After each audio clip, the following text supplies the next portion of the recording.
Bonjour et bienvenue à l'émission Chrétien comme Christ. Le thème de notre émission aujourd'hui est « Une miette suffit ».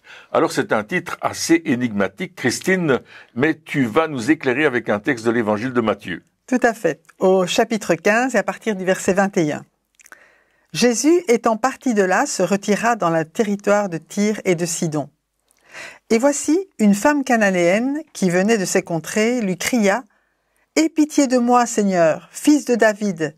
Ma fille est cruellement tourmentée par le démon. » Il ne lui répondit pas un mot, et ses disciples s'approchèrent et lui dirent avec instance « Renvoie-la, car elle crie derrière nous. » Il répondit « Je n'ai été envoyé qu'aux brebis perdues de la maison d'Israël. » Mais elle vint se prosterner devant lui, disant « Seigneur, secours-moi. » Il répondit « Il n'est pas bien de prendre le pain des enfants et de les jeter aux petits chiens. »« Oui, Seigneur, dit-elle, mais les petits chiens mangent les miettes qui tombent de la table de leur maître. » Alors Jésus lui dit « Femme, ta foi est grande, qu'il te soit fait comme tu veux. » Et à l'heure même, sa fille fut guérie.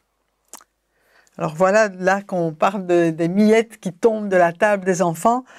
Et cette femme dit, mais simplement, juste les miettes. Je suis d'accord que tu me traites de petit chien, mais juste les miettes et ma fille sera guérie. Et là, Jésus, il est, waouh, quelque part épaté par la foi de cette femme qui dit, mais elle croit vraiment. Et elle obtient ce qu'elle a demandé. C'est sûr. Après, je me dis, en analysant un petit peu ce texte, je me dis, si aujourd'hui ça se passerait comme ça, on accuserait de Jésus de racisme. On lui dirait que parce que il dit voilà, moi je vais pas lui répondre parce que moi je suis seulement venu pour les enfants d'Israël. Ouais. Et donc il l'a même pas calculé au fait. Il faisait juste comme si elle n'existe pas, comme si elle n'existait pas, malgré le fait que elle criait, malgré le fait et il y a même une version ici, il dit que c'est les disciples qui lui dit de la renvoyer, mais dans une autre traduction, il dit mais les disciples demandent mais pourquoi tu lui réponds pas en fait? Et Jésus dit mais moi je suis pas venu pour elle, mais elle continue, elle insiste et quelque part, des fois nous quand on prie et qu'on demande quelque chose à Dieu, on peut avoir l'impression qu'on n'est pas digne de recevoir la réponse quelque part. Mais lorsqu'on lit la parole de Dieu, on sait que nous sommes dignes, que Dieu, parce qu'il nous a rendus dignes d'avoir une réponse. Ouais. Mais là, elle, non seulement, elle pensait pas être digne, mais selon toutes les coutumes, elle ne l'était pas non plus. C'est-à-dire que elle n'aurait pas dû avoir de réponse. Et pourtant, le fait d'insister, et je suis sûr que Jésus savait qu'elle allait insister parce qu'elle était désespérée, eh bien, a fait que elle a eu ce qu'elle avait demandé quelque part. Et même si c'était une miette, eh bien, c'était suffisant pour avoir une guérison, une délivrance complète de sa fille. Alors, elle comprenait vraiment la puissance de Jésus. Quand elle est venue à Jésus, elle l'a appelé fils de David. Ce qui est l'expression qu'on trouve dans l'Ancien Testament qui désigne le Messie, fils de David. Et cette femme qui était syrophénicienne, qui était étrangère à Israël, avait la foi que Jésus était le Messie. Elle avait sûrement entendu des témoignages, et ça c'est important, la dimension du témoignage, de dire ce que nous avons vécu, ce que nous avons vu, où nous étions dans une rencontre et Jésus a fait quelque chose, et on témoigne de ce qu'il a fait, et cette femme a entendu ce témoignage, et devant la désespérance qu'elle avait face au problème de sa fille qui était possédée par un démon, tout compte fait, elle a dit la seule solution, le seul qui peut m'aider, c'est Jésus. Et là, elle est venue vers lui avec une attente importante de savoir que elle est venue, elle partirait pas sans sa réponse. Et on voit là le niveau de la persévérance de cette femme. Elle est capable de rester là et de dire mais je suis venu pour une réponse et toi tu es le seul qui peut répondre à la prière que je te fais. Et on voit cette dimension de foi toute simple. En fait, il n'y a pas de complication. C'est pas une théologienne. Elle n'est pas en train de disserter sur la grandeur de Dieu. Non, elle croit Dieu et elle veut recevoir une réponse qui n'est même pas pour elle, mais qui est pour sa fille. On voit cette insistance, cette dimension de la prière, tout compte fait. Oui. Et vraiment l'importance à qui elle s'adresse. C'est bien de voir. Moi, j'avais jamais fait attention que, tout en n'étant pas d'Israël, elle s'adresse à Jésus comme le fils de David, comme le Messie, comme tu le disais, le seul qui peut lui apporter la solution. Et elle est prête à tout. Elle est prête à tout subir, elle est prête à essuyer, en fait, elle essuie un refus, mais carrément un refus catégorique de Jésus. Je crois qu'il n'y a personne d'autre qui a essuyé un refus de cette manière de la part de Jésus, et ça ne l'arrête pas. Ça ne l'arrête pas, au contraire, elle dit, OK, le pain c'est pour les enfants, je suis pas une enfant d'Israël, mais juste une miette. Juste une miette, ça me suffit. Ta puissance est tellement grande que juste une miette suffit pour que ma fille soit guérie. Et c'est là où on voit souvent on dit la foi, je vais reprendre un peu Catherine Kuhlman qui disait, moi j'ai une petite foi dans un grand Dieu, mais elle avait une foi quelque part immense dans un grand Dieu qui même avec une petite miette était suffisante pour guérir sa fille. C'est quand même extraordinaire. Oui, et puis tu dis qu'elle a subi un refus. Mais ça va plus loin que ça. Ouais. Elle a subi une offense. Ouais. Ouais. C'était une insulte. Enfin, je veux dire, oui. Si on nous traite de chien, il y a personne qui va aimer de se faire traiter de chien. Enfin, à moins. Non, dehors les chiens. Non, mais je veux dire, aujourd'hui, on imagine que nous, en tant que ministère, on va quelque part, il y a quelqu'un qui demande la prière et dit, mais toi, t'es qu'un chien, c'est pas pour toi, c'est pour quelqu'un. Ouh là là, mais ce serait la fin du monde. Ouais. C'est vrai. Ouais. Non, mais si on réfléchit un petit peu. Et là, elle a été insultée, elle a été offensée. Et malgré ça, elle a quand même continué. Elle a quand même persévéré. Elle a quand même fait un pas supplémentaire vers Jésus alors qu'elle avait l'offense. Est-ce que ça peut pas nous apprendre une leçon aussi? Parce que des fois, on va vers Dieu et puis on prie pour quelque chose et puis ça va pas comme nous on veut, ou on n'a pas la réponse qu'on veut. Et là, qu'est-ce qu'on fait? Eh bien, on est offensé. Et dans notre offense, on se détourne et on va dans l'autre direction. On prend des mauvaises décisions, etc. Juste parce que on s'est laissé offenser.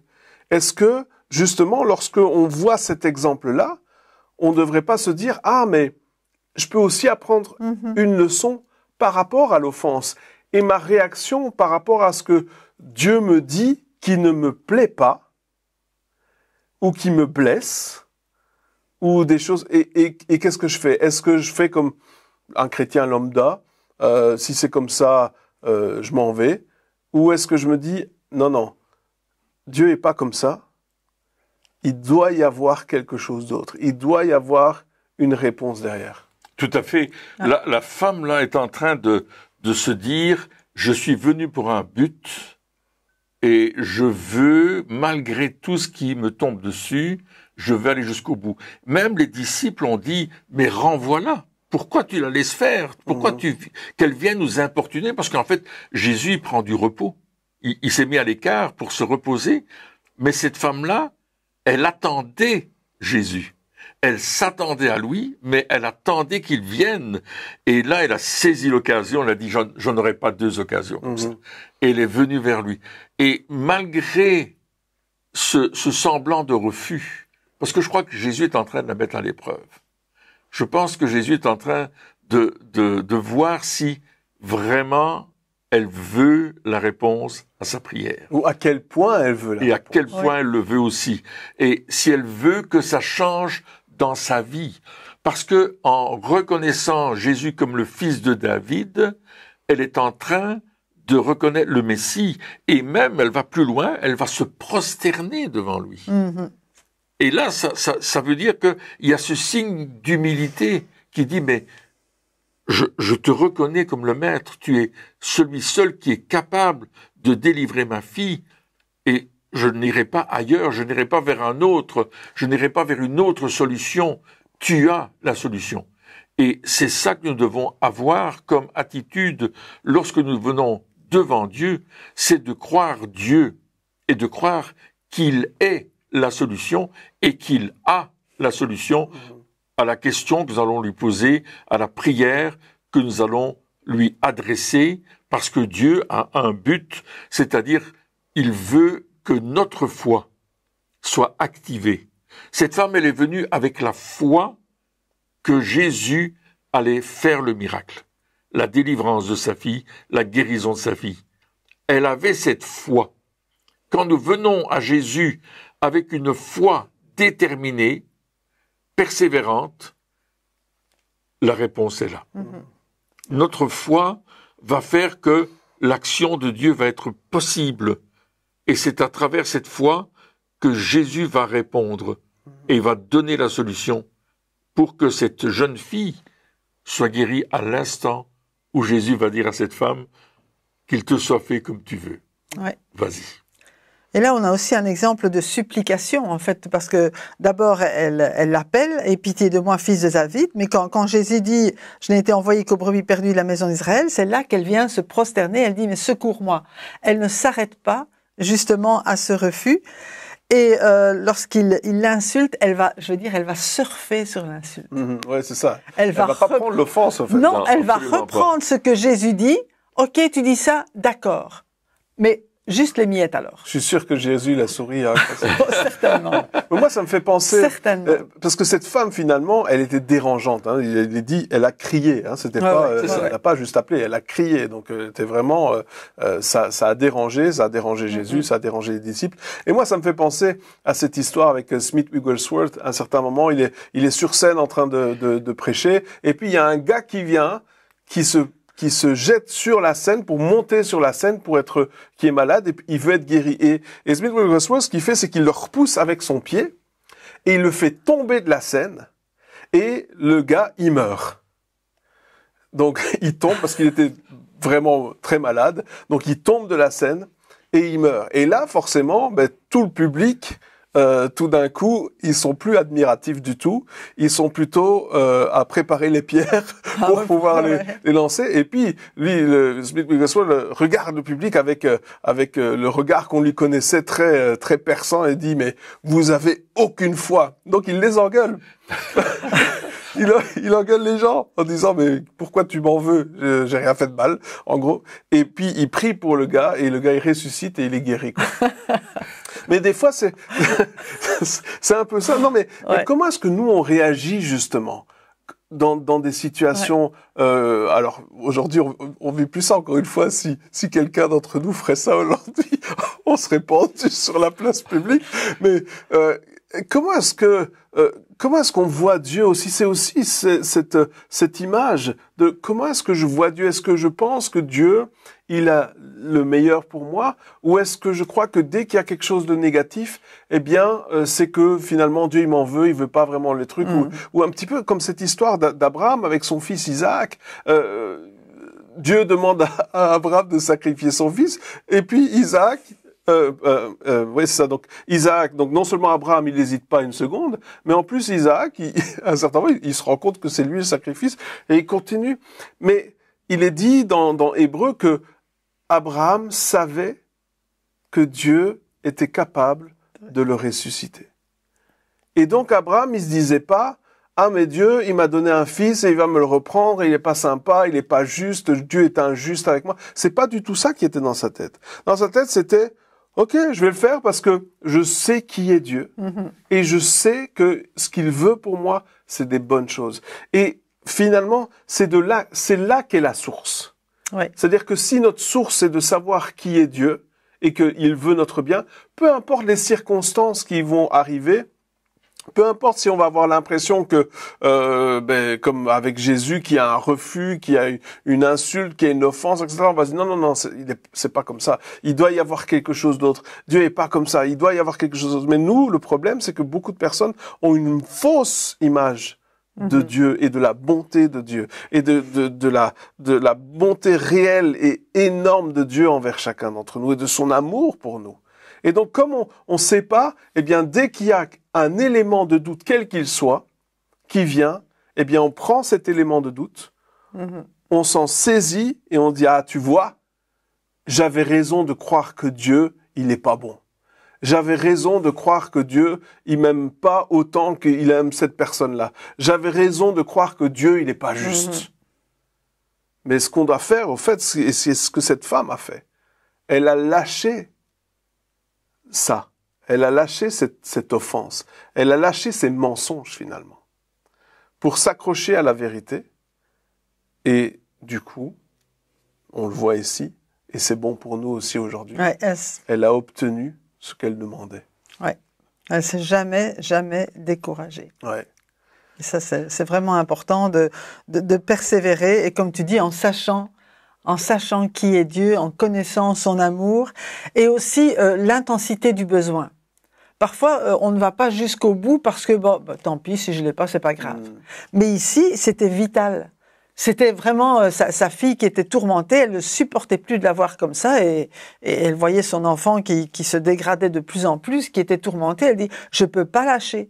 Je ne peux pas lâcher, quoi qu'il m'en coûte, je ne peux pas lâcher parce que c'est vital. J'ai besoin de la réponse et je ferai n'importe quoi pour avoir la réponse. Ouais, c'est un peu la différence entre un désir et un besoin. Ouais, c'est ça. Et c'est vrai que des fois, il faut mettre à l'épreuve nos demandes pour voir si elles sont légitimes quelque part, pour voir si vraiment on en a besoin. Moi, ce qui me touche aussi, peut-être que tu pourras répondre, c'est au début, il parle d'une fille qui a besoin d'être délivrée parce qu'elle est possédée, et puis ou tourmentée, et puis à la fin, il nous parle de guérison. Alors c'est quand même bizarre d'avoir d'un côté au début du texte la fille est tourmentée par un démon, et puis à la fin elle est guérie comme si c'était une maladie. Est-ce que c'est un problème de traduction peut-être ou je n'ai pas été voir dans le grec effectivement pour dire si c'est un problème de traduction, mais et je serais même incapable de voir ça correctement. Mais on a un autre exemple. On a l'exemple de cette femme qui est courbée. On en a parlé dans une autre émission, je pense. Et cette femme est courbée depuis des années. Et Jésus discerne un esprit qui la rend courbée. Et il va chasser cette puissance et puis il va lui imposer les mains. Et la femme va être redressée, complètement guérie. Et là, il y a donc deux étapes. Le discernement des esprits, des mauvais esprits qui ont envoyé la maladie. Et nous savons que la maladie vient du diable.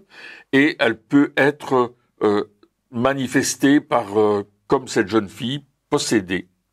Et puis, on peut voir aussi que ensuite, une fois que le démon est parti, mais il a laissé une trace, il a laissé quelque chose, il a fait des dégâts, voilà ce que je veux dire, et là on a besoin de guérison. Et c'est ce que Jésus a fait. Non seulement il a chassé cette puissance, mais en plus il a guéri cette jeune fille. Et bien sûr, nous on a une conclusion, hein, à l'heure même elle fut guérie. Donc, délivrée et guérie. Jésus ne veut pas seulement nous délivrer, il veut nous guérir. Nous délivrer, c'est de la puissance de Satan. Il veut nous délivrer de la puissance du péché sur nos vies aussi. Il veut nous délivrer des conséquences de nos mauvaises actions. Il veut nous pardonner de ces choses. Mais ce que nous avons fait a peut-être provoqué une maladie, une infirmité dans notre vie. Et Jésus est venu pour prendre nos maladies et nos infirmités. Et là, il est en train de faire une démonstration de qui il est, en fait. Il est en train de démontrer que le Messie, effectivement, il est venu, il chasse les démons, il guérit les malades, il ouvre les yeux des aveugles, il fait entendre le sourd, il fait parler le muet, il fait parler le paralytique, il fait lever. Et ça, c'est notre Dieu. Et cette femme, elle a entendu tous les témoignages de ce que Jésus a fait, parce que Jésus est allé se reposer là-bas où il est, parce qu'il a eu une fameuse campagne d'évangélisation, où il a guéri beaucoup de personnes, où il a nourri une foule énorme, où il a fait beaucoup de choses, multiplication des pains, au chapitre 14 de Matthieu, il y a plein de choses qui se sont passées, chapitre 15 aussi, multiplication des pains, etc. Mais il y a, waouh, là, il dit, je vais prendre du repos, je vais prendre un peu de calme, je vais me reposer avec mes disciples, on va faire une bonne bouffe, on va se reposer, on va prier, etc. Et puis là, il y a cette femme qui arrive. Et cette femme, elle dérange les plans. Et la prière de cette femme est très précise et courte. Viens délivrer ma fille. C'est précis, c'est court. Son besoin est exprimé d'une façon claire et précise. Et là, je veux insister aussi que quand nous prions, Dieu n'a pas besoin qu'on fasse des longues phrases et qu'on donne des tas d'explications. Il veut qu'on lui présente notre besoin et on va au but directement. Une prière courte, précise. Qu'est-ce que j'ai besoin devant le Seigneur? Et je vais le faire avec beaucoup d'humilité. Je ne vais pas commander Dieu. Elle ne commande pas Dieu. Elle le supplie. Viens guérir ma fille. Viens délivrer ma fille. Viens, viens, s'il te plaît, viens. Elle le supplie. C'est une prière aussi qui est importante, où elle veut aller jusque-là, mais c'est une prière remplie de foi. Parce qu'elle sait que Dieu va le faire. Et puis c'est une prière fervente. Je pense que parfois, on ne sait pas comment prier. Parfois, on ne sait pas exprimer notre besoin. Tellement le fardeau est lourd. Tellement la difficulté, le combat est grand dans notre vie face à ce que nous voyons. Peut-être c'est un cancer, peut-être c'est une malformation, c'est peut-être quelque chose qu'on a hérité de notre famille, quelque chose qui se répète comme maladie. On l'a vu, des crises cardiaques régulières, des gens qui meurent à 50 ans, etc. Et on ne sait pas comment on va faire la prière à Dieu. Est-ce qu'il peut faire quelque chose dans ces cas-là? Mais on va rester fervent. On va rester simple. On va rester clair. Dis Seigneur, j'ai besoin de toi. Tu es le fils de David. Tu es celui qui est venu pour me sauver, me délivrer. Nous savons aujourd'hui que Jésus est mort sur la croix. Non seulement il a pris nos péchés, pour que nos péchés soient complètement effacés, mais non seulement cela, par ses meurtrissures, il a pris nos maladies. Non seulement cela, à la croix, il a vaincu les œuvres du diable. Alléluia! Donc ça veut dire qu'on ne doit plus rester sous une oppression et être prisonnier. Et cette femme, c'est spécial parce que elle n'est pas juive, mais elle reconnaît en Jésus le Messie annoncé aux Juifs. Et elle reconnaît toutes les qualités du Messie, que je viens d'énumérer plus ou moins, en disant « Waouh !» C'est vers lui que je vais aller, il n'y a pas d'autre solution. Et je veux dire qu'il n'y a pas d'autre solution. Même aujourd'hui, Jésus-Christ est le chemin, la vérité et la vie. Jésus-Christ est la solution à la prière qu'on peut lui adresser. Et Dieu va répondre à notre prière faite avec foi dans le nom de Jésus, parce qu'il nous aime. Et Jésus démontre qu'il aime cette femme et qu'il aime la fille de cette femme, parce que il est venu pour sauver l'humanité. C'est le sauveur du monde. Alléluia! Quel sauveur extraordinaire. Alors oui, une miette de pain suffit, n'est-ce pas? Mais on va la prendre avec foi. Et même si dans cette émission on dit quelques phrases comme ça et que peut-être vous avez seulement saisi une miette de l'émission, prenez-la et mettez-la dans votre cœur et commencez à proclamer la puissance de Dieu, parce qu'une miette de foi suffit. Oui, c'est vrai. Et c'est tellement contrastant parfois avec ce que nous on peut vivre. On dit Seigneur, on a besoin de toute ta puissance. J'ai besoin de toute ta puissance pour guérir un rhume ou autre chose. Et elle dit mais avec une miette de ta puissance, ma fille est guérie. Et encore, Jésus n'est pas allé voir sa fille. Non, même pas. Il n'est même pas allé jusque là. Il lui a juste dit OK, avec ta foi, ça suffit. Ouais. Ta fille est guérie. Oui, et puis surtout, c'est intéressant parce que tu dis, il a pas été jusque-là. Mais ici, on est quand même en train de parler de délivrance. Ouais. Alors, c'est vrai que souvent, on peut prier peut-être pour un malade à distance, voilà, au téléphone ou ce genre de choses. Mais ici, on parle quand même de tourmenter par des esprits, par des puissances démoniaques. Donc une version dit à la fin, elle a été guérie. Une autre version dit, elle a été libérée des tourments. Mais on parle quand même de délivrance. Et souvent, lorsque dans notre manière de voir les choses, on parle de délivrance ou on enseigne sur la délivrance, eh bien, bien souvent, on a l'impression qu'on a besoin d'être sur place quand même. On a besoin d'être là, on a besoin de pouvoir prier en personne pour la personne souffrante. On a besoin peut-être de connaître même le besoin, les choses qui ont fait que il y a eu cette possession quelque part. Donc trouver la source, l'éradiquer, puis pouvoir prier pour que justement il y ait une libération. Mais ici Jésus non seulement il va pas sur place, mais en plus, il n'y a pas de téléphone, hein, donc il lui parle pas. Et il a même pas dit quelque chose dans le genre je commande à l'esprit de quitter. Il a même pas fait ça. Je veux dire, aujourd'hui, on dirait, oui, mais alors si tu veux chasser un démon, il faut dire certaines phrases pour que ça puisse se faire. Il faut que le démon, peut-être, il t'entende parler, que tu dois lui dire certaines choses, tu dois prendre autorité sur lui. Enfin, on a toute cette théorie, cette théologie même qu'on a construite en se disant, mais c'est comme ça que ça marche. Et puis là, Jésus, dans ce passage, il vient et il casse tout. Il casse tout en disant simplement à la femme, voilà, c'est bon, c'est fait. Oui, c'est ça. Et ça fait comme tu veux, c'est fait. C'est fait. Et puis là, nous, on se dit, attends, wow, Jésus, t'as pas suivi les règles, là. T'as pas... et tu disais, hein, il faut toute ta puissance. Et attends, mais alors pour faire un truc comme ça, il faut vraiment toute la puissance de Dieu. Hein, parce que pour faire le truc à distance, sans parler, sans commander et sans voir la personne, il faut vraiment que ce soit power, hein, qu'il faut que ce soit supernova, puissance de Dieu.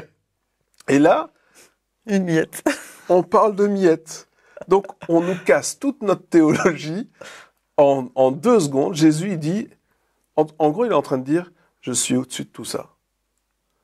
Ma puissance, elle est au-dessus de tout ça. C'est vrai. Et pour nous aussi, qui exerçons le ministère, et pour tous ceux qui nous regardent, parce que le but, c'est ça, hein, c'est de pouvoir servir et de pouvoir aller plus loin, eh bien, c'est de se dire, OK, il n'y a pas de limite à la puissance de Dieu. Amen. Ouais. Jésus, lorsqu'il a proclamé ces choses-là, on sait qu'il ne faisait que ce qu'il voyait le Père faire. Il ne disait que ce qu'il entendait le Père dire. Et du coup, il y a eu cette parole du Père qui a dit, elle est libre. Et Jésus a proclamé cette parole-là. Et la puissance de Dieu s'est manifestée. Ouais. Une miette à distance, c'est suffisant pour voir des personnes qui sont tourmentées. La fille devait être tourmentée depuis des années déjà. Elle devait souffrir à un tel point que... Et la mère souffrait forcément aussi. Et en un instant, avec une seule parole, sans être là, elle a été complètement libérée. Aujourd'hui, je crois que, comme tu disais tout à l'heure, on doit être dans la simplicité, on doit être dans l'humilité, on doit dans la révérence à Dieu en se disant, moi j'ai une idée de comment ça doit fonctionner. Mais Dieu, lui, il est celui qui dit une miette suffit. Absolument. Et là, on peut voir toute la puissance de Dieu se manifester. Amen. Eh bien, chers amis, merci encore de nous avoir suivis pour cette émission. Puis, on se retrouve très bientôt dans la suite. Au revoir.